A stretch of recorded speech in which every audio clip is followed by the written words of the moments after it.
What's your personal tipping point? You don't change because you want to or because you're ready.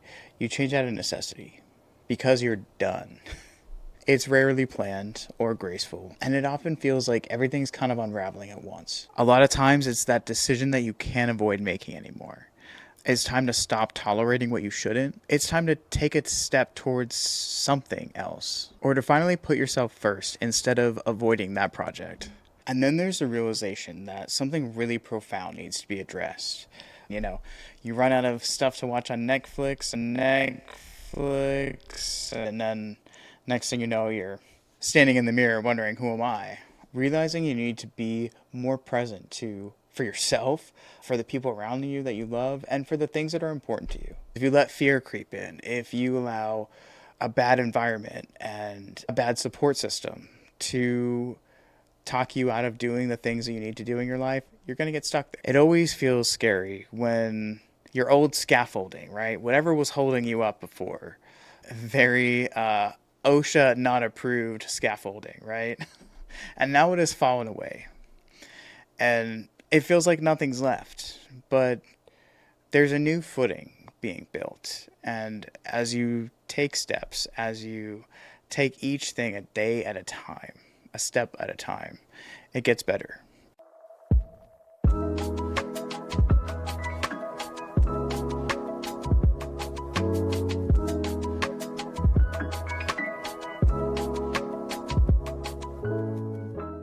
What's your personal tipping point? That moment when life stops negotiating with you and you don't change because you want to or because you're ready. You change out of necessity because you're done. Most people believe that change begins with motivation, but it really begins when staying the same becomes unbearable. Most people can point to a single moment, before and after X event or X decision that changed them.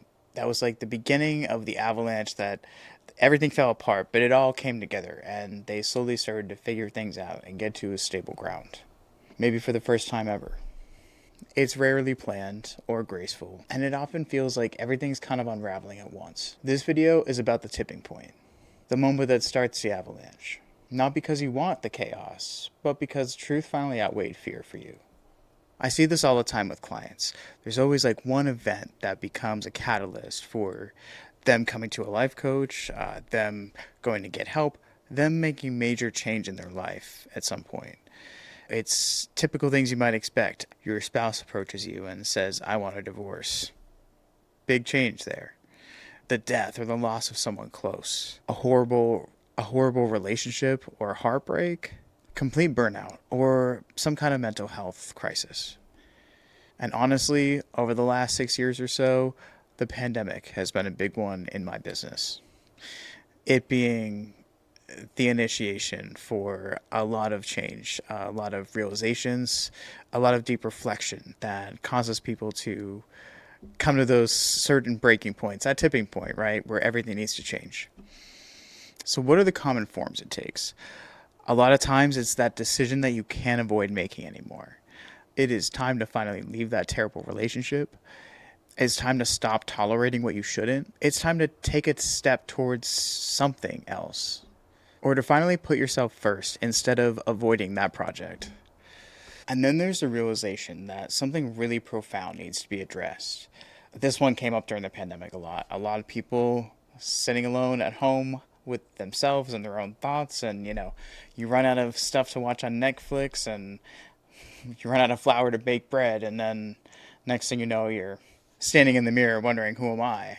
A lot of people got to that place, and unfortunately and fortunately, in the sense that it sparked change for a lot of people, some people started to remember childhood traumas and really fall into a mental health decline and ask those big questions about their life and not feel very good about where they were at. And then there's having realizations about just tolerating more than you should from others throughout your life. Just realizing that maybe you haven't taken the greatest care of yourself because you just haven't been very present. And that's not something to be ashamed of. It's once you develop awareness, it's really important to act on it, right? Realizing your physical and mental health just aren't in a great place and saying, oh boy, How did we get here? We've all been there. Realizing you need to be more present to for yourself, for the people around you that you love, and for the things that are important to you. And then a lot of other themes that come up is just a deep exhaustion. Um, Tired of feeling like life has no meaning. Tired of empty interactions, relationships that just don't have much depth and don't really lead anywhere. Poor relationship and family dynamics, like I said, and just total burnout on the way you've been living life and maybe working that job that means nothing to you and just pains you to wake up to go to it every morning. These are all common ways that the tipping point begins. For me, the tipping point came when I decided that I really needed to address my mental health, and I wasn't in a very good place. I had just left a really, really bad relationship with someone we could safely say is a narcissist. I sought therapy to kind of unpack that. And at the same time, I was having gender identity issues. I had left grad school and, you know, I was just tired of feeling this discomfort with myself that I was finally starting to wake up to what it really was. It was, that discomfort with my gender, and I had to deal with it. I sought therapy to deal with kind of those two things, and they had to be dealt with at the same time, unfortunately, because the end of that bad relationship and then my relationship with another person in my life that was also very similar in the way of being a narcissist, I was surrounded by this negativity, and I was also dealing with something super profound and really in a vulnerable place. I was in a place where I had to make a lot of decisions based on fear. I knew I had to do this deeply personal thing for myself, but I was very distracted by the chaos around me that I certainly was in, but I didn't really want to be in anymore. I was at survival level at this point in my life. And I knew I needed to make some changes. I had to get away from my surroundings, and I had to do that all at once for my own peace, for my own sanity, and for my safety. Hey there, what's up? My name's Ashley. I'm a life coach, and I help people who are going through big life changes, burnout, spiritual awakening, find their purpose, find their direction, and live a better life. I also help people who are ADHD and on the spectrum find their purpose, find their flow, and build a life that is more conducive to who they are and how they function. So if any of that sounds like you, give this video a like, subscribe, follow along. I post new videos nearly every week. I didn't know where that would lead. Those moments in life where you know there's something you have to do, but you have no idea on the what's on the other side of it. They're so scary, but I had to do it. Not because I knew with any certainty that it would all work out or that it would be the right decision, but I only knew that I could no longer go on living the way I was living, surrounded by the surroundings that I had, and in the headspace that I was in because of everything else going on with me that I was trying to address. When you're at your lowest, you're much more susceptible to harmful dynamics. And usually that starts at home, right? The way you treat yourself, the way you feel about yourself. Those things echo into your relationships, into the way you interact with people, and the way they interact with you. Developing self awareness is the most important thing you can do to try to combat that and try not to get stuck at the tipping point. Because if you let fear creep in, if you allow a bad environment and a bad support system to talk you out of doing the things that you need to do in your life, you're going to get stuck there.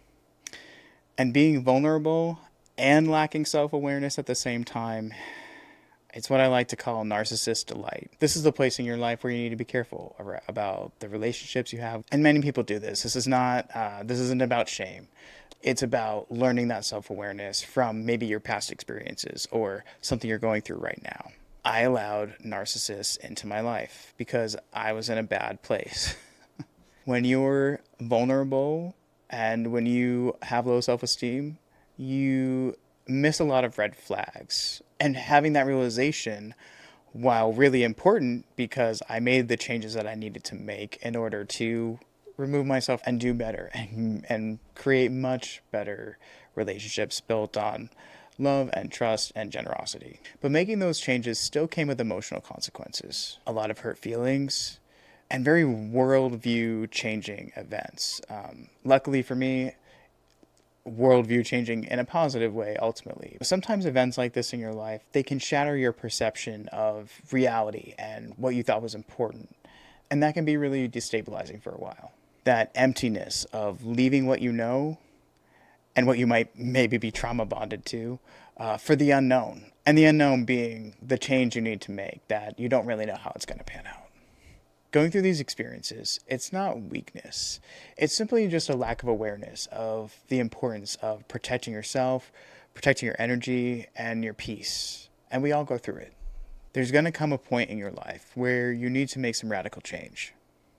Making radical change in your life rarely comes with solid footing. For me, there was uncertainty, some emotional volatility, and a loss of structure. And throw on top of it, physical and financial challenges that followed for a while. This is often the place where people start to think, maybe I made a mistake. But that's probably not the case. It always feels scary when your old scaffolding, right? Whatever was holding you up before, very OSHA not approved scaffolding, right? And now it has fallen away. And it feels like nothing's left. But there's a new footing being built. And as you take steps, as you take each thing a day at a time, a step at a time, it gets better. And it did for me. I decided I had to stabilize internally. For me, managing my energy, feeling good in my body, those were things that were probably the most grounding for me at the time. So I focused a lot of my energy on going to the gym and spending all my spare time that I wasn't trying to make money to scrape by, working on starting a business and figuring out what I wanted to do next. And I absolutely kept going to therapy like every single week. Even when I could barely fucking afford it, bro. Like, for real. And I focused on building healthy relationships. I more or less took a break from dating for a while, and I was very much focused on building a better me. I began to gain more insights and develop more clarity and more resilience, step by step. Once I was more regulated and grounded, I was able to turn inward. And this is where momentum begins. Not because life is perfect, but because you're no longer abandoning yourself. You're there, you're present, you're trying in the right ways, right? And once you've gained some clarity, then you can gain expansion. And for a lot of people, that's where things get more spiritual. People are more interested in what are the key things that I really want out of this life? Like, what key experiences, what key achievements, what do I want to do to better myself? What do I want to do to share love and time with the people I care about? And what do I want to do to help others? I began having positive and revealing spiritual experiences. Finally understanding love and unity and craving that. And being able to see it everywhere, even when things are looking pretty ugly on planet Earth. If you're looking in the right places, you will see love and unity.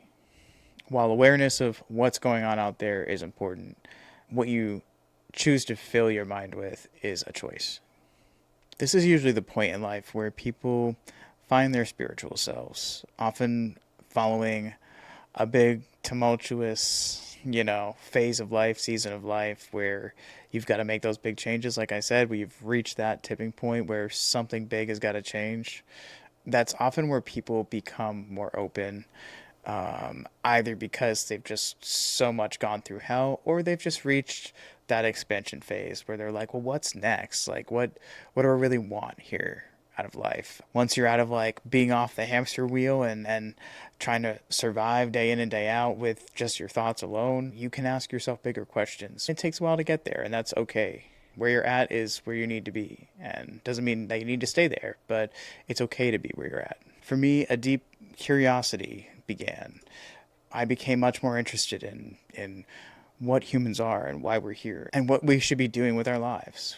What's going to give us satisfaction at this point? That openness can become a source of grounding, not escapism. Though I will say that in the beginning, spirituality can become and often looks like escapism. It is important to understand to take off not more than you can chew. It's important to ground yourself. It's important to take breaks. It's important to Integrate all the things that you're learning and experiencing before moving on to the next level, if you will. There's no rush on your spirituality or your spiritual gifts or your ability to meditate. It's more about consistency and intention. What I mean to say is, it's just important to find balance with it and not dive in so deep that you forget to ground yourself. And if you do forget to ground yourself and you just are diving in all the time and it's become too much, you'll know the universe will remind you in some way that it's important to live a human life too and ground yourself. It's not all rainbows and sunshine either. It certainly comes in waves. You know, big waves of expansiveness, followed by inward phases of integration and deep work on yourself. It is sometimes heavy, but also necessary. So just remember that growth isn't about staying high in that sense. It's about learning how to integrate those things into daily life. Nowadays, I find myself comfortable, but not complacent. It's an important distinction. Life is always going to be lifing. There's never a point where you're just done doing work on yourself. Anybody who tells you differently is wrong. We should always be learning, evolving, and refining, and sharing what we've learned with others. You want to find the balance between not chasing chaos, but not avoiding growth either. This is when you know you've found maturity and embodiment, and some discernment as well. So, that tipping point that creates that avalanche in your life, what actually emerges on the other side of that is awareness, is courage, is a deep self-trust, authenticity, and focus on what really drives you, as well as better tools to navigate whatever comes next. So if you're feeling stuck, what thought keeps repeating? Does it sound like one based in fear? If it does, I want you to rewrite it from truth rather than fear. Put it on a piece of paper, put it somewhere you can see it, and just try to imprint that in your mind instead of the previous thought. Ask yourself, what are you tolerating right now that is costing you your peace? You don't have to fix it right now, just notice it. And then I want you to not overhaul your life, but choose one thing. Maybe it's a boundary, maybe it's a conversation, maybe it's a habit shift, and incorporate that into your next moves regularly if it's something that requires repeat, and see how you feel. Prove to yourself that movement is possible. Pay attention to what you can no longer tolerate. Remember, it's not weakness, it's direction. And if you're standing at the tipping point right now, you don't need the whole plan. You just need to stop betraying what you already know. Till next time.